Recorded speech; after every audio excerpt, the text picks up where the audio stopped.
Hello there, and you're very welcome to another episode of the Arkham Avengers FFPL podcast. You join me, the host, along with Eamon, Hector, and Captain Fantastical Mick, where we take a look to see how the managers in this league are getting on for the season. However, we'll also be talking about much more. So kick back, stay tuned, and enjoy.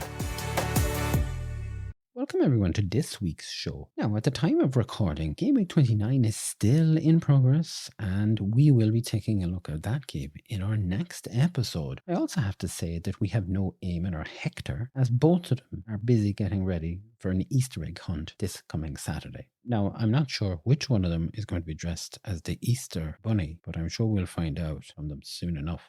However, I am joined by none other than Captain Fantastical Mick. Mick, lovely to have you back on the show.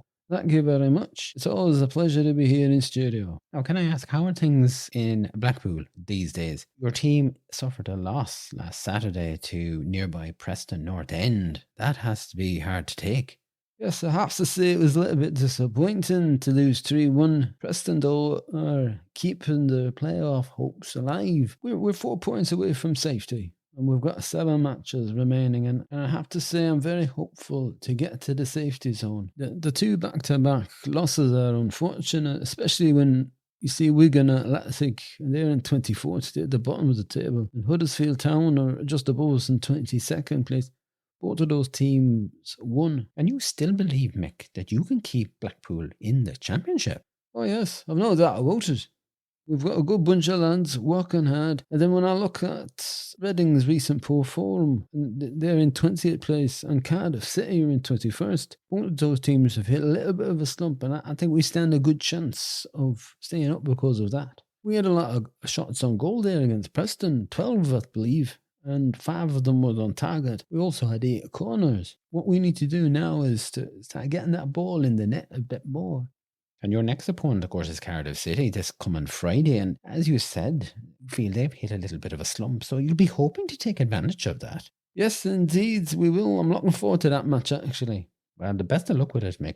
The last matches, of course, in Gameweek 29 are Manchester United versus Brentford and West Ham versus Newcastle. Can I talk about Manchester United just for a moment? They lost to Newcastle in their last match, and they're currently sitting in 5th place. Now, we have to say that they share the same amount of points as Newcastle United and Spurs, but they really need to win against Brentford, although Brentford won't be any pushover, will they?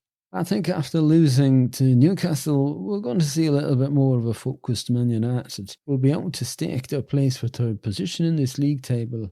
Brentford, though, on the back of 2 draws and a win in the last 3 matches, and I expect they're going to score. But it will be up to Man United to get their players hitting in the goals. Rashford's going to have to be back in his game, I feel. And I expect Bruno Fernandes is going to be lively also.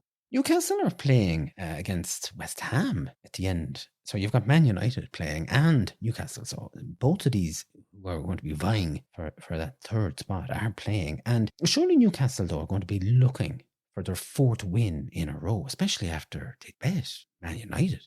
They certainly will, but they're going to be confident, that's for sure. But away to West Ham, let's not forget about this, and they bet Southampton 1-0. And prior to that match, they drew against Aston Villa.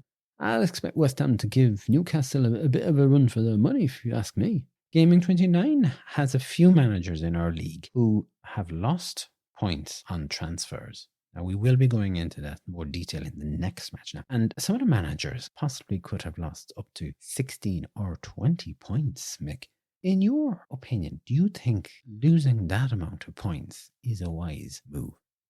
I think, in my view, a manager should not gamble too much with transfers, especially if you're going to lose points. And I say that because you run the risk of bringing in players with an expectation of getting a return. And instead you find you're in the red with these players instead. And especially at this stage of the season. This is game week 29. So to be honest with you, I don't think sometimes losing those points pays off. And I also think, and I've looked at this before, and I find some of these double game weeks, they don't always pay off.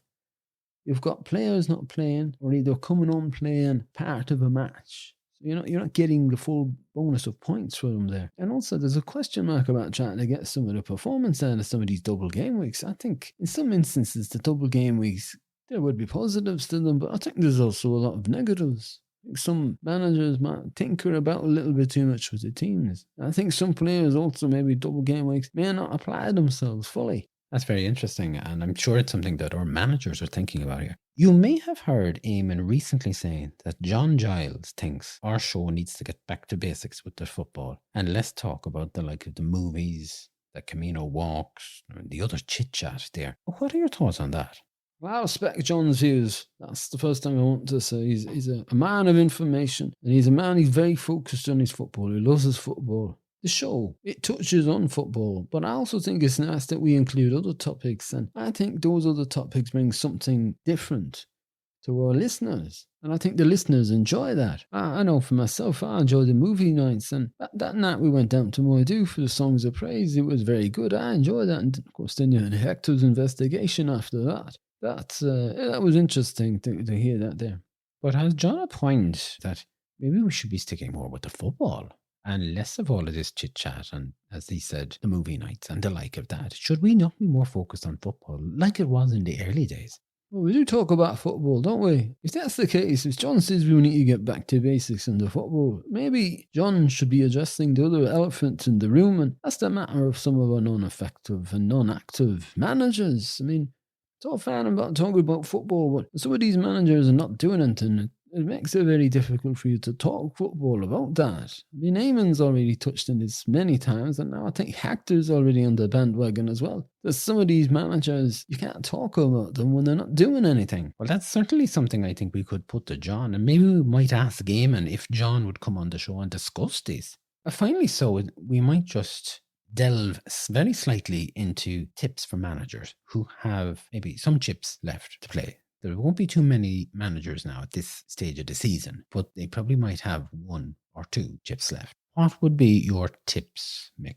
Well, any manager who might have a free hit or a wild card left to play, I think they need to keep an eye on game week 32 because there's 4 teams not playing that game week. And then in game week 34, there are 6 teams who've got double matches, and there might be options to consider those 2 game weeks there. Unless you're coming down to the last 2 or 3 matches and you're trying to just get an edge on another manager. Say that maybe you're in second place and you want to get first place, you might have a free hit. Might be worth doing something there at that point. Especially as so far as you said that some of these double game weeks don't really perform like they should do. There is that. You've got to factor in that as well. You've got to factor in that there. I think at this point, every manager should judge for themselves where they stand. Can they maximise points? Can they move themselves up that table? Are they going to nab first place? Certainly something to keep in mind now for our managers there. Mick, can I say, as always, it's great to have you on the show. I do hope it's a good result for you on Friday and that you enjoy the Easter break. Remember, go easy on those cream eggs now. Thank you very much. It's always nice to be here on the show, and I think I'll leave the eggs to the Eamon and the Hector there. And maybe both of them will be Easter bunnies. Who knows? But I do hope everyone has a nice few days, nice weekend, and a good Easter. Thank you, Mick. Now, listeners, of course, as Hector is not with us, we have no Hector's hello, but I probably just would like to thank all our listeners across the world for tuning in and joining us week after week. It is appreciated and it doesn't go unnoticed. And thank you. And we hope that you're all keeping well. And that's about it, folks. As I said, normal service with our show will resume next week, and we'll be having a look at this game week, and we'll be talking about the next game week also. All that remains for me to say here is that I hope you enjoy the next coming days and have a good week, and that wherever you are in the world, you stay safe, remain well and healthy, and good morning to you, good afternoon, good evening, and a good night. We will be back. Slán.